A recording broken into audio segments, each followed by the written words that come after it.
আমার খবর। কলসি বালতি হাতে পথ অবরোধে মহিলারা। দীর্ঘ 7 মাস ধরেই পানীয় জলের অভাবে জেরবার বীরভূমের ময়ূরেশ্বর 2 নম্বর ব্লকের কামারহাটি দাসপাড়া। সমস্যার সমাধান না হয় শুক্রবার সকালেই গ্রামবাসীরা নেমে পড়লেন রাস্তায়। হাতে কলসি বালতি ও নানা পাত্র নিয়ে তারা ঘিরে ধরলেন কোটাসুর তারাপীঠ রোড।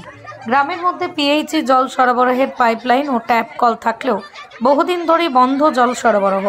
গ্রামবাসীদের অভিযোগ, পাইপলাইন বসানোর পর মাত্র 1-2 বার জল দেওয়া হয়েছিল, এরপরই আর কোনো জল আসেনি। বিভিন্ন দপ্তরে অভিযোগ জানিয়েও মেলেনি কোনো সুরাহা। বাধ্য হয়েই শুক্রবার সকালেই মহিলারা ও গ্রামবাসীরা রাস্তার উপর বসে পথ অবরোধ শুরু করেন। রাস্তার মাঝখানে কলসি বালতি সাজিয়ে পানীয় জলের দাবিতে স্লোগান ওঠে। খবর পেয়ে ঘটনাস্থলে পৌঁছয় ময়ূরেশ্বর থানার পুলিশ ও গ্রামবাসীদের মধ্যে চলে বচসা।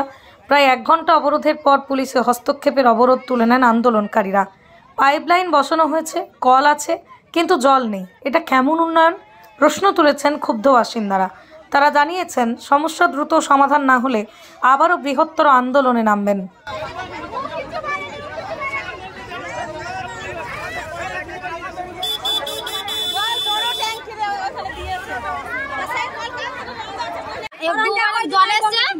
জল আসেনি, তাহলে আমরা কি করব? কতদিন থেকে পাচ্ছেন না?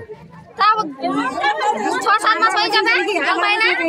7 মাস? হ্যাঁ, তো 2 বার জল দিই, যা জলই দেয় না, তাহলে আমাদের কত কষ্ট জলে লেগে। দিলে কেন জল দেবে না? কবে থেকে পাচ্ছেন না জল? একজন এক বছর হয়ে গেল। জল সরানো হয়েছে, তাই ওটা থেকে তাকে একটু দিতে পাই না। জল পাবো না, জল খাওয়া হবে না। বোলপুরের ভুবনডাঙ্গায় নজরুল পথের পাশে তৈরি হচ্ছে অভিপ্সা অ্যাপার্টমেন্ট। বোলপুর স্টেশন থেকে মাত্র 5 মিনিটে, বোলপুর কলেজ, স্কুল, স্বাস্থ্যকেন্দ্র থেকে মাত্র 4 মিনিটে, বোলপুর বাস স্ট্যান্ড এবং বিশ্বভারতী থেকে মাত্র 2 মিনিটেই পৌঁছে যাবেন অভিপ্সা অ্যাপার্টমেন্টে।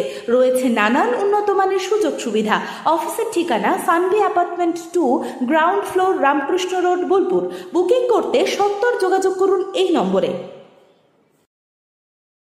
দেখতে চোখ রাখুন আমাদের ফেসবুক ও ইউটিউব চ্যানেলে।